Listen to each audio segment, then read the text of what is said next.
proceed with a reflection on the life, journey, and conversion of Ignatius of Loyola from the perspective of psychospirituality. In the first part of our talk, we discussed the dynamics and stages of conversion, and then the religious experiences of Ignatius during his convalescence in Loyola. In the second part, we will begin with Ignatius' journey to Montserrat and follow him in his next destinations and experiences in Manresa, Jerusalem, Italy, Spain, Paris, and Rome, searching for God and desiring to do great things for Him. His quest for a higher purpose and meaning began when he left home and made a vigil to the Lady of Montserrat. On February 1522, the 27-year-old Ignatius bade farewell to his family and went to Our Lady of Montserrat, Catalonia, a place of pilgrimage in northeastern Spain, 300 miles from Loyola. At the Abbey, he made a general confession that took him 3 days in writing, and with great care over the smallest detail, yet found himself assailed again and again by scruples and could not find a way of escaping them. He was obsessive and could not get himself free from this compulsion. Self-hate and total negation of himself was his formula to please God with much desolating effect. He felt that he had to practice the hatred he had conceived against himself. His soul was still blind with an eye at this point, not so much to making satisfaction for his sins as to pleasing and being agreeable to God. This he had to achieve the same way as those saints, whom now he wanted to rival, not knowing what humility was, or charity, or patience, or discernment in regulating and balancing these virtues. He now had only one thing in mind.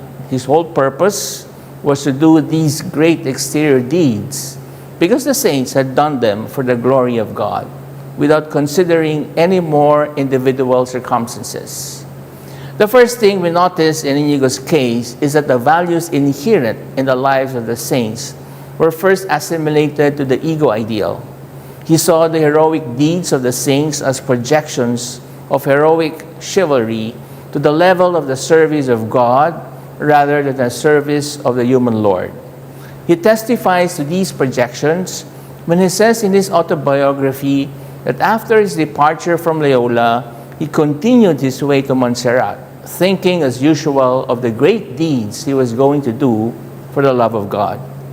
As his mind was filled with the adventures of Amadis de Gaula, a famous writer of chivalric romances in the 16th century, and similar books, thoughts corresponding to these adventures came to his mind.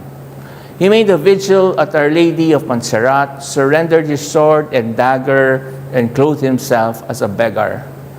In a 2019 study on religious conversion, it was found that males decided to modify their appearance after their religious conversion with positive feelings of order, purpose, and meaning. Modifying their clothes made the conversion process apparent and observable by their social circles. An anonymous author wrote, "For Ignatius, the sword would have represented so much, a brotherhood of soldiers, granting him companionship and protection, membership in a family as a soldier, status as a nobleman, identity as a warrior who took what he wanted by violence when necessary. All the things in his culture he had aspired to be and do. In many ways, it was his identity." Moving on from Montserrat, Ignatius proceeded to Manresa, which is around 373 kilometers from Loyola. He would stay there for 11 months. In Manresa, he wrote, "God behaved towards him in the same way that a schoolmaster conducts himself with a child. He was teaching him." In Manresa, Ignatius received a vision of the Trinity while walking one morning towards the church, pondering on this mystery. Suddenly, he came to understand the persons of the Trinity as 3 keys on an instrument, each key having its own individual sound, but when played together, each key, without losing any of its own distinctiveness, contributes itself and together they form a unified harmonic chord. After having this vision and understanding, Ignatius could not speak of the Trinity without shedding tears of joy and consolation. In Manresa, at least for the first months there, aside from his insights on the Most Holy Trinity, Ignatius understood why God created the world, had a deeper grasp of the presence of Christ in the Eucharist and the humanity of Christ, and experienced enlightenment at the Cardoner River. Spiritual writers divide Ignatius' retreat in Manresa in two parts. The first half was a period of consolation. The second part, a period of desolation. In Manresa, from March to July 1522, Ignatius experienced a period of calm.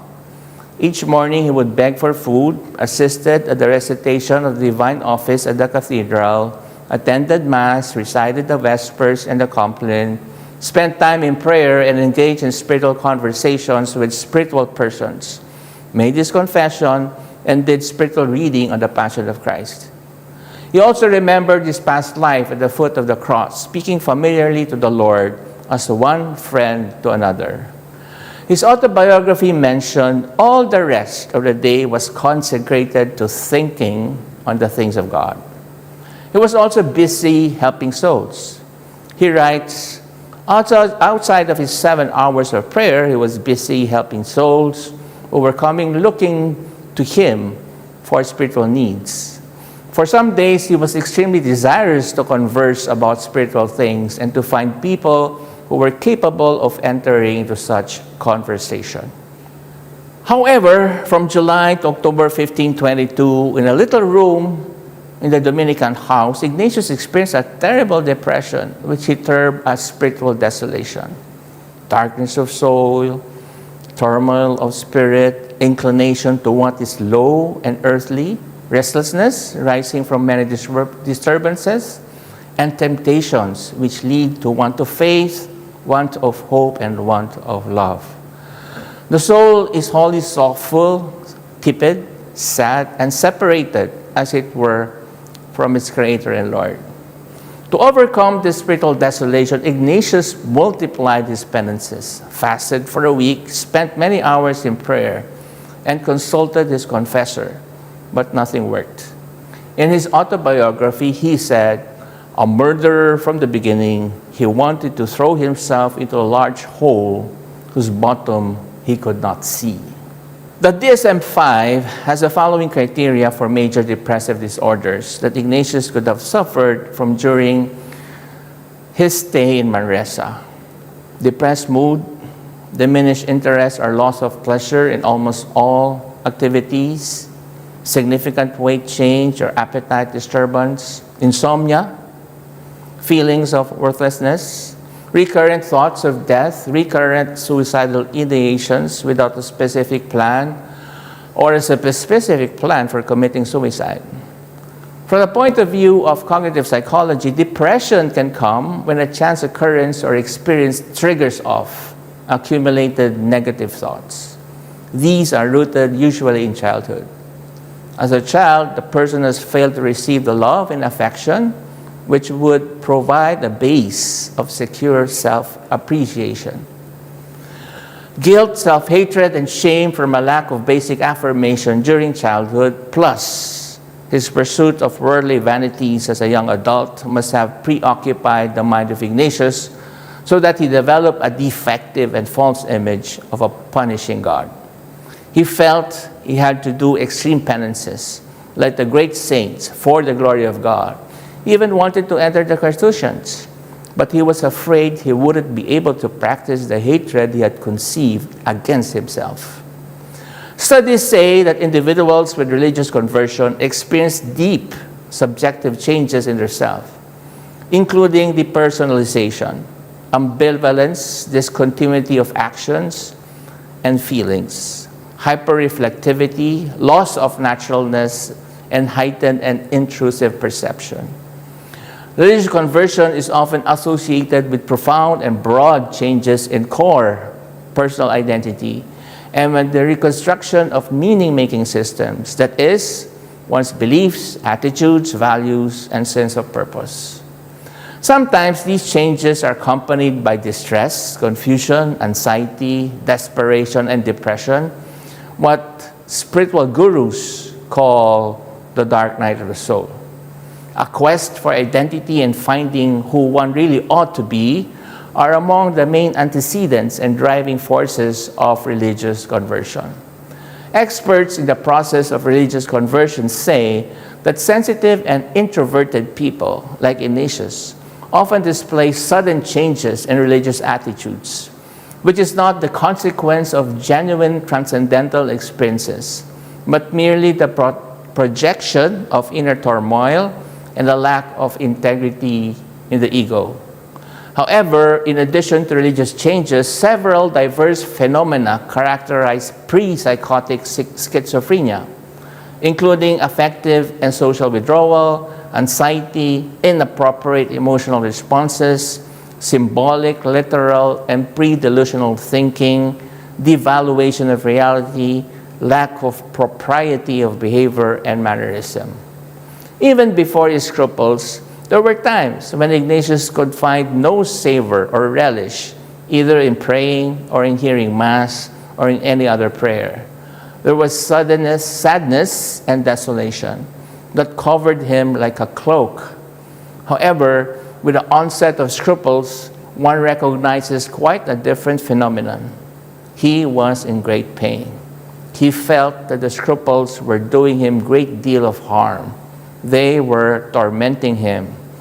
He was at times in a state of great distress. All of these reveals a man under terrible mental pressure. One can say that Ignatius had an obsessive perfectionist personality who attended to the minutest detail. This character trait is shown in his spiritual exercises, the constitutions, and his spiritual diary, where he writes the words of Christ in red and the words of Mary in blue. He even prides himself as an exemplar in calligraphy. He carried this personality trait when he confronted his scruples at Manresa. The cause of his scruples was that fear that he had not made a full confession even after his general confession at the Montserrat Monastery.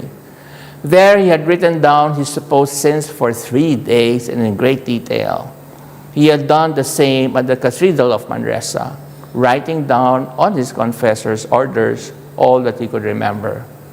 The confessor's advice not to repeat anything unless it was sufficiently clear was of no help, as the thoughts would recur with a startling clarity of every new detail. Long hours, 7 each day, devoted to prayer on his knees, gave no relief over several months. His self-contempt grew such that he declared himself willing to crawl behind a dog if that would satisfy God. Suicide became a real option, but the realization that this would be sinful restrained him. Lord, I won't do anything that would offend you, he says.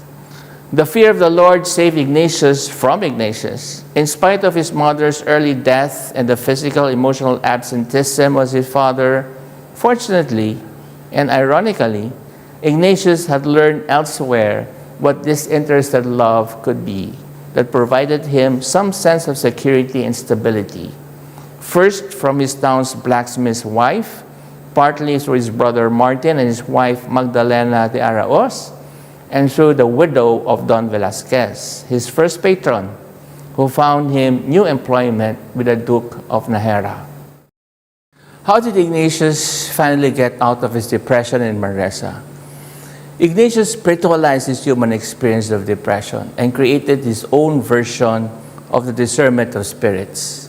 For instance, on the issues of sleep, work, and prayer, one author writes, God taught him the value of fidelity, stripped of all self-seeking, and regulated structure for prayer, for example, in the matter of sleep.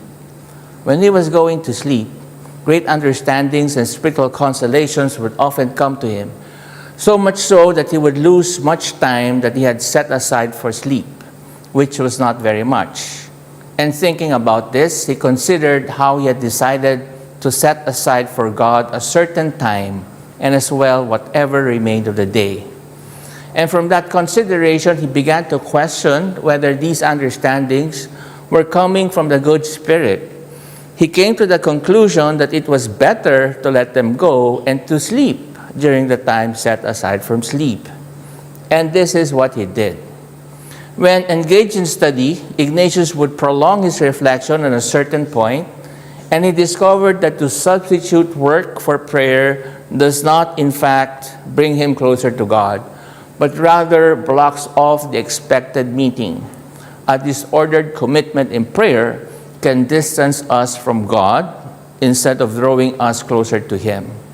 Thus, when prayer is practiced privately and the fulfillment of one's duty is neglected, there is a false understanding of work, of action, and of complying with one's obligations.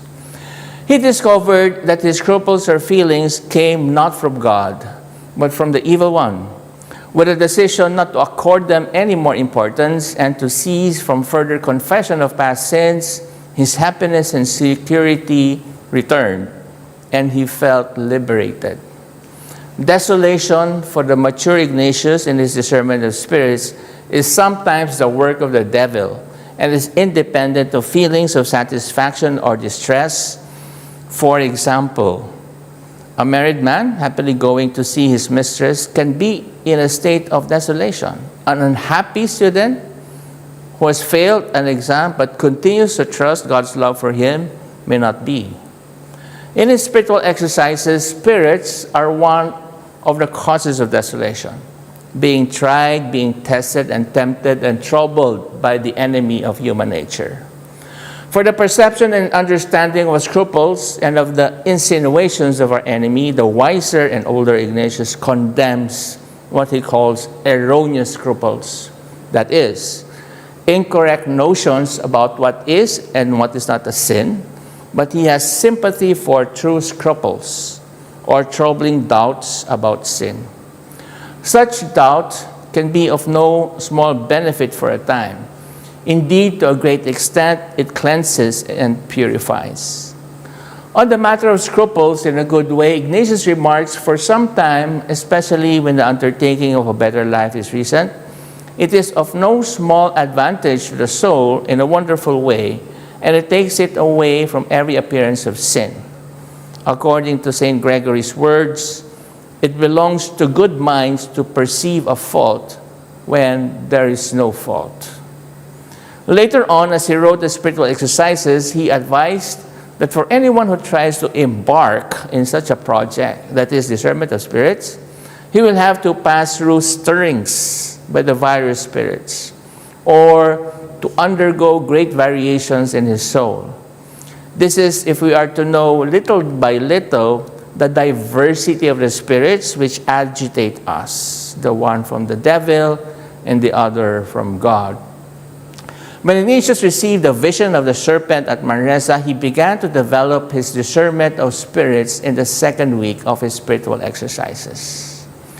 The Ignatian vision of the serpent came when he was in Manresa. His autobiography states, while he was in the hospice, it often happened to him in broad daylight to see something in the air close to him, which gave him great consolation because it was very beautiful. He could not make out clearly what the thing was, but somehow it appeared to him to have the form of a serpent. It was bright with objects that showed like eyes, although they were not eyes. He found great delight and consolation in looking at this thing, and the more he saw it, the greater grew his consolation. When it disappeared, it left him displeased. Ignatius continues, he recognized very clearly with strong backing from his will that it was the devil. And in this form, later, the devil had the habit of appearing to him often and for a long time. And he, by way of contempt, would cast it aside with a staff he used to carry in his hand. Because of this vision, Ignatius described the subtle and hidden ways of the angel of light. He begins by suggesting thoughts that are suited to a devout soul and ends by suggesting his own. We must carefully observe that the whole course of our thoughts, because it is only at the end that the enemy of the human nature can be seen and recognized by the trail of evil marking his course. When Ignatius could see that what he was taking to be good was really evil, he was back in touch with reality. Once he had regained this objectivity, he was on the road to further development. He was able to break out of the vicious cycle of depression only when he regained contact with reality. Within his desolation, he persevered in prayer. One author writes, in Manresa, the hardened superego of a narcissistic personality transferred to God as his mirror image of himself was called to question and disintegrated. There's now a more mature objectification of the other God from the less egoistic self, more real and free, and not simply a mirror image of his past life, which he had been trying to maintain. As William James and others have observed, the more or less acute and climactic experience of religious conversion is frequently accompanied by a long, arduous process that brings about a gradual restructuring of the individual's personality. He described the symptoms as a sense of incompleteness and imperfections, brooding, depression, morbid introspection and sense of sin, anxiety about the hereafter, distress over doubts and the like. And he goes on to add, and the result is the same, a happy relief and objectivity as the confidence in self gets greater through the adjustment of the faculties to the wider outlook. This happy relief and objectivity happened when our saint hit bottom and offered the so-called Ignatian plea, a pure act of surrendering faith and hope on the Lord alone. The plea goes, "Help me, O Lord, since I find no help from men nor from any creature. No trial would be too great for me to bear if I thought there was any hope of finding that help.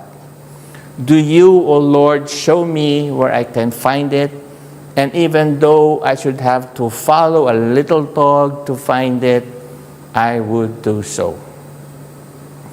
At this point, the divine answer came.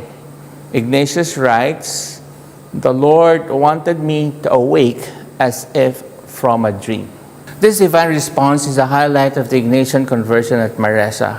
This Ignatian experience parallels the result of a 2019 study that concludes that participants indicated that after conversion, they noticed what is right or wrong in their lives, became more stable and tidier, made decisions in line with their belief, and abandoned former negative habits, addictions, and even friends. Individuals who have a stronger desire to change were able to realize this radical change in a more and definite manner. Those discontent with their past had a stronger motivation for rapid and radical change in their lives. Evidently, one of the most striking changes after the process of conversion is to become devout. Many participants reported that they underwent significant change with regard to learning religion, practicing and transferring such knowledge to others, whereupon they influenced themselves and their environment in this respect. And devout Ignatius became. After Manresa, he made a long trip to the Holy Land to convert the Moors and live there permanently, exactly like what Christ did. In 1522, after God had awakened him from, as it were, his dream, Ignatius received an illumination at the river Cardoner in Catalonia, Spain. In his autobiography, he writes, "The eyes of his understanding began to be opened, not that he saw a vision, rather understanding and knowing many things, both spiritual and matters of faith and learning, with so intense an enlightenment that everything seemed new to him, a great clarity in his understanding. This left him with the understanding enlightened in so great a way that it seemed to him as if as if he were a different person and had another mind, different from that which he had before. About the Cardoner River enlightenment, Father Jerome Nadal, the Ignatian theologian, said, his intellectual eyes were opened with such an abundance and intensity of light that he understood and contemplated the mysteries of faith. He was shown a new truth about everything, a most exalted intelligence. The principles underlying everything were opened for him. Then God began to teach him as a school teacher teaches a child. There, the illuminations of his understanding were multiplied. His ease in prayer and contemplation was increased. A higher intelligence of spiritual and heavenly things was infused into them. There, he received a penetrating knowledge of the persons of the Trinity and of the divine essence. Even more, he received not only a clear intelligence, but an interior vision of how God created the world, of how the Word became flesh.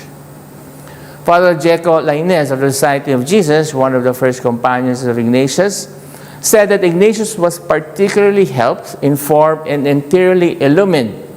He began to see everything with new eyes, to discern and test the good and evil spirits, to relish the things of the Lord, and to communicate them to neighbor. On mysticism, the great scientist Albert Einstein has this to say, and I quote, the most beautiful and profound emotion we can experience is the sensation of the mystical. It is the sower of all true art and science. He to whom this emotion is a stranger is as good as dead. To know that what is impenetrable to us really exists, manifesting itself as the highest wisdom and the most radiant beauty, which our dull faculties can comprehend only in their most primitive forms. This knowledge, this feeling, is at the center of true religiousness, unquote. Ignatius left Manresa for Jerusalem in September 1523 to settle there and imitate what the Lord had done and the saints as well. But he was sent back to Europe by the Franciscans. It was a round trip of 11 months, but he only stayed at the Holy Land for 20 days, from September 3 to 1523. And he was 32 years old at this time. His journey to Jerusalem seems linked to a life of mortification, self-denial, and exceptional penances. His autobiography tells us about going to Jerusalem barefoot, about not eating except herbs, and about doing all the other rigors he was seeing the saints had done. With all the acts of discipline and all the acts of self-denial that a generous spirit fired with God generally wants to do. When in the Holy Land, he escaped from the pilgrims in order to see for the last time the Mount of Olives and Christ's footprints there. While he was brusquely led back to the monastery, he saw Christ with him, and he writes, there was a stone there from which our Lord ascended into heaven, and the print of his footstep is still to be seen. It was this he wished to see again. Without a word to anyone, therefore, or without taking a guide, he slipped away from the others and went alone to Mount Olives. The guards did not want to let him in, but he gave them a penknife, which he carried with him. After having prayed with deep devotion, he wanted to go to Bethphage, and while he was there, he called again that he had not noticed on Mount Olivet in what direction the right foot was turned or in what direction the left. Returning, he gave his scissors, I think, to the guards for permission to enter. While Ignatius was insistent on visiting the holy places in Jerusalem, the Franciscan provincial dissuaded him under the pain of excommunication. He was strongly prevented to do so because there had been cases of kidnappings of pilgrims by the Turks, and the ransom pays were very expensive. It was not the will of the Lord that he should remain in these holy places, our saint relented. After Jerusalem, he returned to Venice, asking himself what was to be done. and finally settled in Barcelona, inclining more towards studying for a time in order to be able to help souls. He still had no idea what he would do when he returned. All that was clear to him was the penances he wanted to do while wandering through the world, or perhaps entering the Carthusian order, and yet he was afraid he would be able to practice the hatred he had conceived against himself. On his way home, he faced a 5-day storm at sea from Barcelona to Gaeta, Italy, and in Italy he experienced the plague. In Ferrara, Italy, Ignatius gave all his money to the beggars because he wanted to place his hope on God alone. And when he crossed between Ferrara and Genoa, he was suspected as a spy. He wrote, questioning, stripping, searching down to his shoes and all the parts of his body. The king's soldiers took him to their captain, who would make him talk. The captain said, "This fellow has no brains. Give him his things and throw him out." On the way, the pilgrims saw a kind of representation of Christ being led away, but this was not a vision like the others. He was taken through 3 main streets, and he went without any sadness, but rather with joy and contentment. So while in Jerusalem, he saw Christ beside him while being roughly led back to the Franciscan monastery from the holy sites as a pilgrim. Now, he felt like representing Christ being led away to his cross. This scene must be the roots of the 3rd week of the exercises, when the retreatant is asked to beg for the grace to imitate Christ in his passion, to be misunderstood, humiliated, and persecuted for the sake of Christ, in imitation of him. Ignatius returned to Barcelona in 1524 and at the age of 33 attended free public grammar school in preparation for university entrance. He went on to the University of Alcalá in Madrid in 1526, where he studied philosophy and theology and Latin until 1534. In Alcalá, Ignatius encountered a number of devout women who had been called before the Inquisition. These women were considered alumbrados, a group linked in their zeal and spirituality to Franciscan reforms. They were part of the spiritual renewal of the church. Some of them thought that after the discovery of union with God, the rest was secondary or even useless, such as the sacraments, traditional prayer, and precepts of morality. Once, when Ignatius was preaching on the street, 3 of these devout women began to experience ecstatic states. One fell senseless, another sometimes rolled about on the ground, another had been in the grip of convulsions or shuddering and sweating in anguish. The suspicious activity took place while Ignatius was preaching without a degree in theology. As a result, he was singled out for interrogation by the Inquisition, but was later released. The inquisitors examined the spiritual exercises and found nothing wrong with it. Ignatius told the inquisitors, "I do not know what use there is in these investigations. Just a few days ago, a certain priest refused to give communion to one of us because he received every week, and they have even made it difficult for me. We should like to know if we have been found with some heresy." "No," answered Figueroa, the vicar general, "for if they had, they would burn you." "They would burn you too," rejoined the pilgrim, "if they found you in heresy." Curiously, Ignatius would often seek out the inquisitors when he heard he was under investigation, not waiting or evading them like someone with something to hide.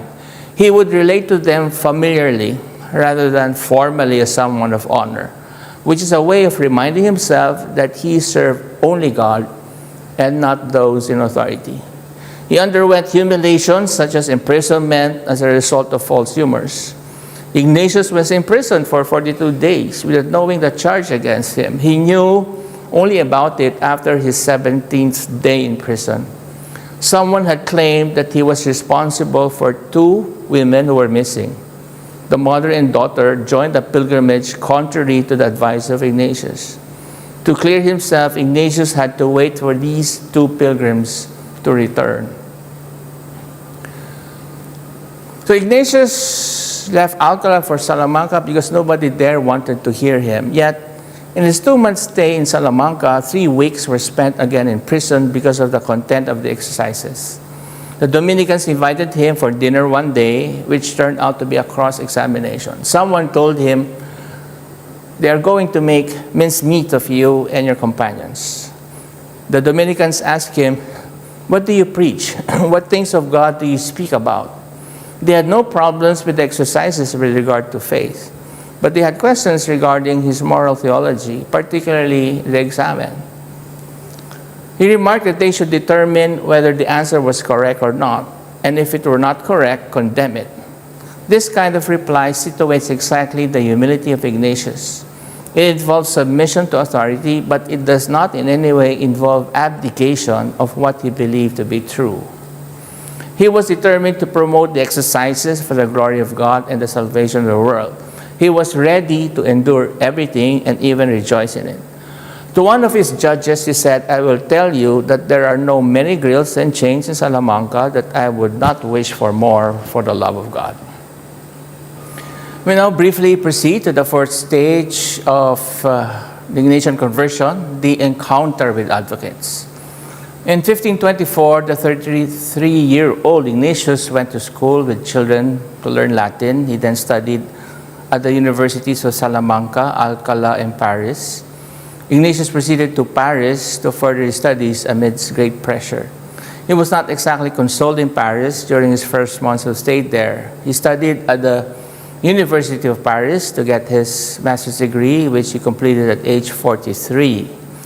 Fortuitously, however, there he met Xavier and Faber as his roommates and other companions that would later form the Society of Jesus, namely Salmeron, Diego Lainez, Nicolas Bobadilla, and Simao Rodriguez.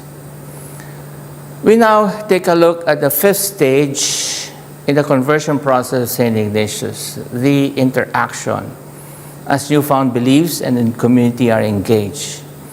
It is worthy to note at this point in Ignatius' life, the Lastorta vision, which revealed to him the centrality of Christ in his spirituality.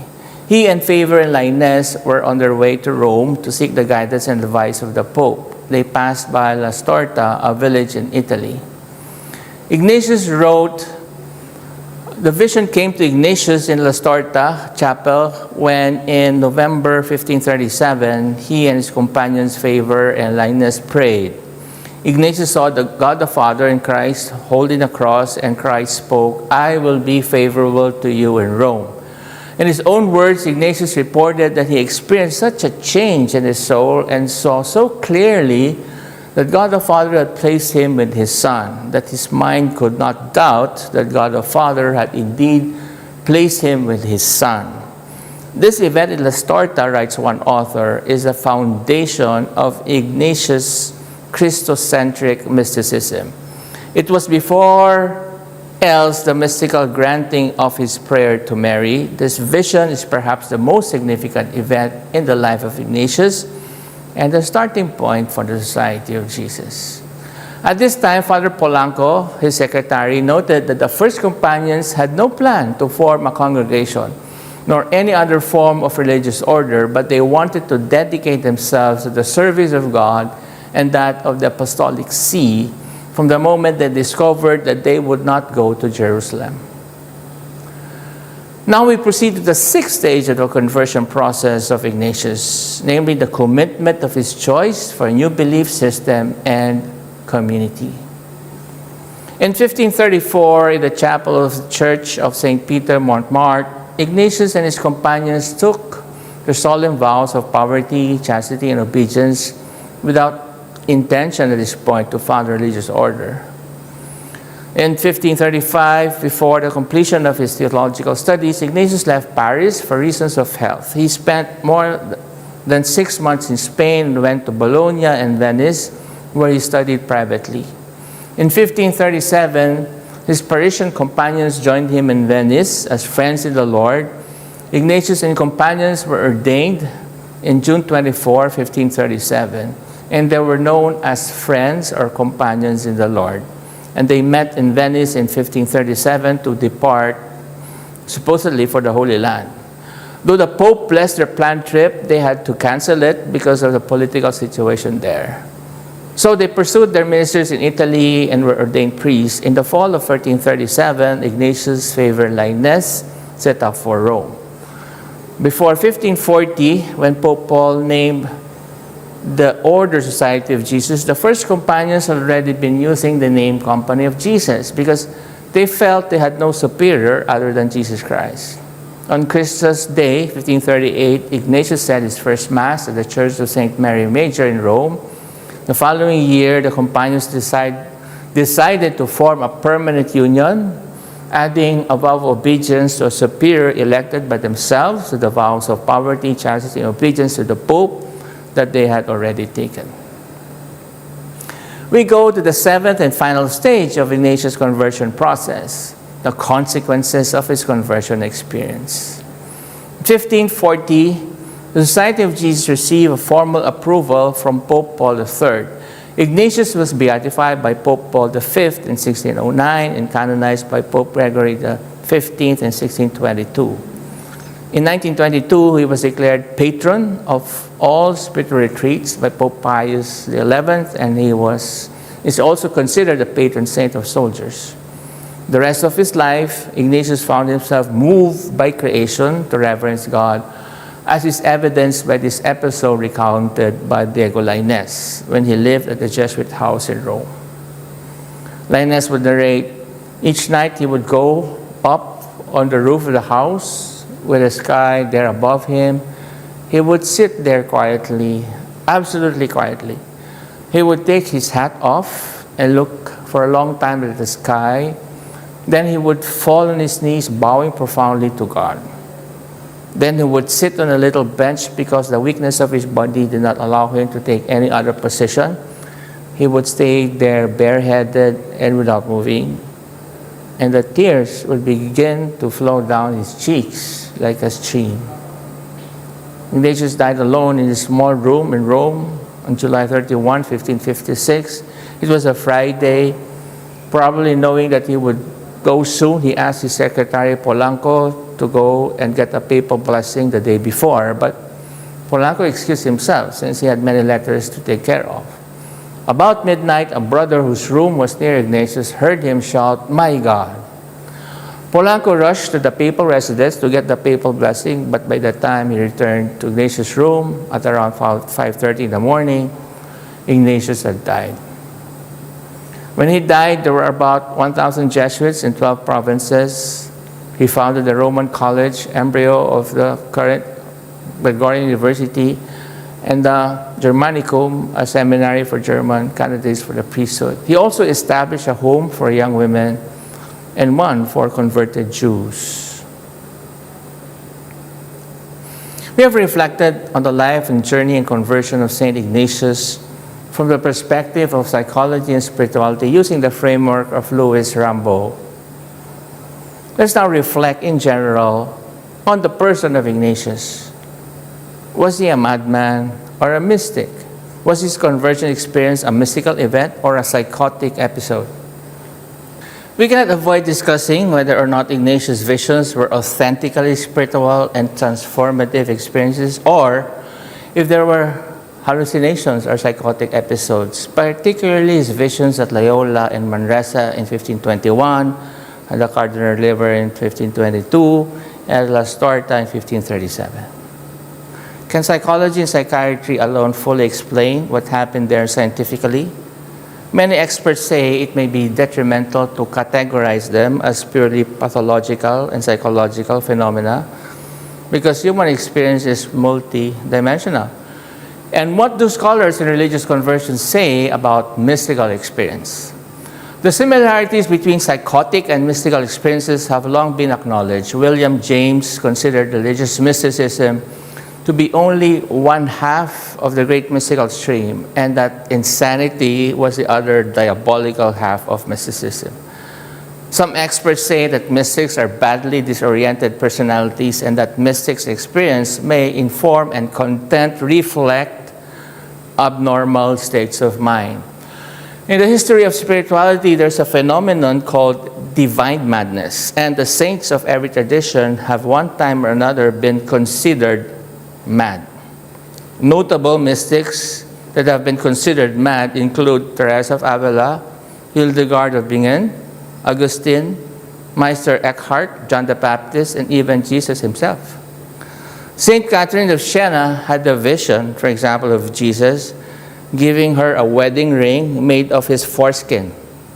She suffered from an invisible stigmata, wore sackcloth, and would whip herself 3 times a day.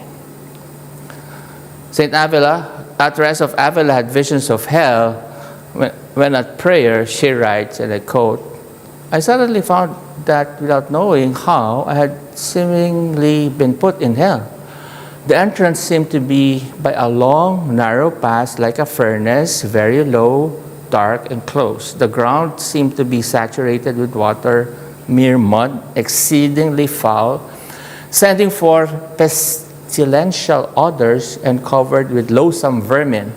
Left in that pestilential place and utterly without the power to hope for comfort, I could neither sit nor lie down. There was no room. I was placed as it were in a hole in the wall, and those walls, terrible to look on of themselves, hemmed me in on every side. And I could not breathe. There was no light, but all was thick darkness," unquote. A final example is St. Margaret Mary Alacoque, both cut and burned the name of Jesus into her chest out of her love for him. Specialists identify the most salient points of mystical religious experience: ineffability, spatial, temporal, perceptual alteration, numinosity, positive affective states, brevity of the experience, unitive quality, transcendence, and absorption of the self into a larger whole. Religious experiences involving these non-rational elements may be recognized by mental health experts as psychotic experience, or both. Often it is difficult to distinguish religious experience from psychotic experience.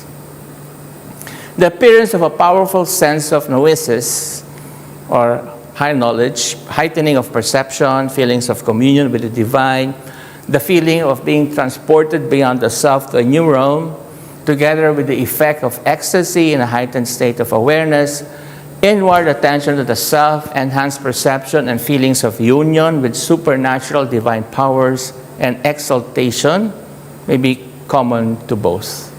Negatively, both psychotics and religious converts report similar levels of perplexity. For example, ambivalence, inability to discriminate between own feelings and hyperactivity, and self-disorder.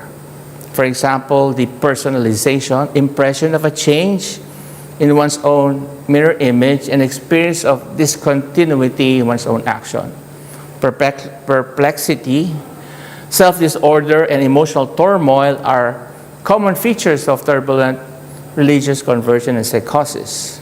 From an unconscious conflict associated with a feeling of anxiety, guilt, depression, confusion, to the experience of submission and impasse, religious conversion and psychotic breakdown are similar. But positively, one study discovered the following commonalities between mysticism and psychosis. First, a powerful sense of consciousness. Second, a heightened perception. Third, the communion with the divine. Fourth, exaltation. Fifth, loss of self-object boundaries and distortion of time were also discovered.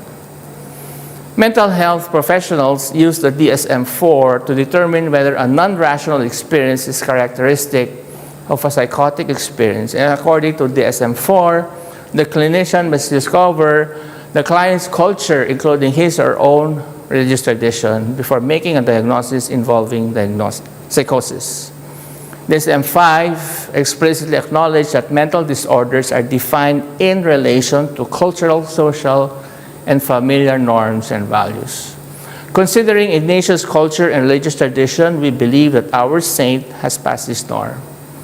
In 1994, according to the American Psychological Association, the psychotic falls into delusion, that is a false belief based on incorrect inference about external reality, that is firmly sustained despite what almost everyone else believes and despite what constitutes incontrovertible and obvious proof or evidence to the contrary. The Fourth Diagnostic and Statistical Manual of Mental Disorders qualifies this definition by adding that a delusional belief is not ordinarily accepted by the person's culture or subculture, and explicitly excludes articles of religious belief from the definition. With regard to hallucinations, the DSM-4 has this definition: a sensory perception that has a compelling sense of reality for true perception that occurs without external stimulation of the relevant sensory organ. Further, it says, in some cultures, visual or auditory hallucinations with a religious content may be a normal part of religious experience. However, it is now generally accepted that hallucinations are not essentially separate from normal vision. Both conceptually and in practice, there are no clear dividing lines between truthful perceptions and hallucinations. Even auditory hallucinations are also common in normal populations, while in psychosis, hallucinations are not always persecutory and can lead to positive emotional reactions. In some churches, ordinary Christians today report hearing the voice of God out loud in response to their prayers. In DSM-5, it says in the sections problems related to other psychosocial, personal, and environmental circumstances, they include the term spiritual crisis, which is not a mental disorder per se, although it may have a significant impact on the outcome of existing disorders. Mystical experiences and spiritual emergency, which may manifest themselves as religious and spiritual problems, according to the DSM system, may ultimately serve personal and transcendental growth, development, and empowerment. And this certainly applies to Ignatius. Participants, for example, in the study also reported tactile sensations as mystical religious experiences, which was not reported as part of a psychotic experience. Others reported an experience of God's physical or mental healing as part of the religious mystical experience, but not of a psychotic experience. Given the similarities of mystical experiences and religious conversions and psychotic episodes, can we also identify significant differences between them? Yes, here are some of the differences identified by experts or specialists. First, a study reported that diminished affectivity, disturbed contact, and perceptual cognitive disorders were pronounced in psychosis, whereas anxiety and depressive symptoms were more severe in people with spiritual and religious problems. A broader emergence of anomalous subjective experiences and cognitive deficits are detectable only in psychosis. Second, according to the study results, authentic experiences of God are healing, life-giving, and life-enhancing experiences. Such experiences are distinguishable from non-rational experiences associated with psychotic disorders, which have opposite effects associated with deteriorating health and destructive behaviors. Diminished affectivity, disturbed contact, cognitive disorder, and perceptual disorder are less pronounced. Diminished activity and cognitive dysfunctions discriminated patients with psychosis from individuals with religious and spiritual problems. A one-year follow-up, for example, confirmed that none of the people with religious and spiritual problems developed major psychiatric illness and did not require medical interventions. Third, auditory hallucinations and thought disorder, which are key features of schizophrenia, were not characterized of mystical experiences. Mystic experiences are embedded in altered states of consciousness, but individuals can control their inner world and can make distinctions between the real and the imaginary, a sharp contrast to psychosis. Fourth, in psychosis, there's a disruption of self-related processes. For example, lack of sense of self, feeling of lack of existence, and social withdrawal. On the other hand, spiritual transformations, a gradual reduction of self-centered attitude can be observed, merging into a universal consciousness. Fifth, one study concluded that while for the mystic, The emotional experience is overwhelmingly positive. But for the psychotic, it is predominantly negative. Most spiritual experiences were perceived by the individual as positive and benign in comparison to psychotic experiences that were more likely to be perceived as negative and malign. Self-destructive acts and aggressive and even sexual outbursts are not part of the mystical experience. 6, religious conversion is resolved by the reintegration of ego functions, whereas psychosis ends up with disinhibition, disorganization, and distorted ontology. 7th, thought blocking and other disturbances in language and speech do not appear to accompany the mystical experience. There is no flat affect. 8th, in mystical experience, there is a high degree of control as opposed to a typical lack of control in the psychotic experience. However, some scholars agree that passivity is essential to the mystical experience. Catholic mystics themselves often emphasize this state of passivity, like Teresa of Avila. 9th, the disruption of thought seen in the acute psychosis, however, is not a component of the amounts of acute mystical experience. The self-limited and generally brief span of mystical experiences also differentiates them from the psychosis. 10th, also, spiritual experiences tend to be conferred by a particular subculture as opposed to psychotic experiences which remain unconfirmed and judged bizarre and particular to the individual. The mystic has a spiritual framework that makes sense of and aids the communication of unusual experiences. For the psychotic, however, there is often the absence of an available framework with no meaningful context to fall back on. The individual finds himself or herself stranded and grappling for explanations. 11th, one of the things that separate the two groups, mystics and psychotics, is how preoccupied psychosis patients become with their thoughts. Dr. Hild Hannevik of Norway observes that the thoughts take over the world, whereas believers usually share their experiences with others. The psychotic patient remains isolated. The problem with psychosis is that no one else identifies with the perception of reality you have. The sense experiences lead a psychotic person to create their own very private world. Finally, for the psychotic, as Dr. Lacan says, reality is not the issue, but certainty is. A neurotic is never clear about what a visionary experience, or VSE, signifies, but the psychotic is sure that these VSEs directly involve him or herself. This provides the narcissistic component to the religious delusion in psychosis. By way of conclusion, it is important to note that one gift of Ignatius was his capacity to self-introspect and reflect on his grounded experiences in the light of the Holy Spirit. The mystery of the incarnation of Christ, God and flesh in man, was at work in him.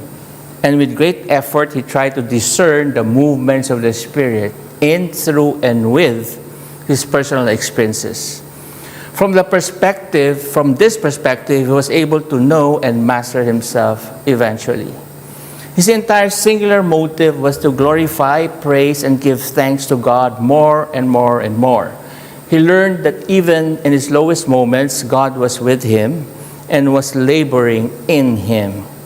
He mustered great courage, inner strength, and openness to the promptings of the Holy Spirit at each moment of his life.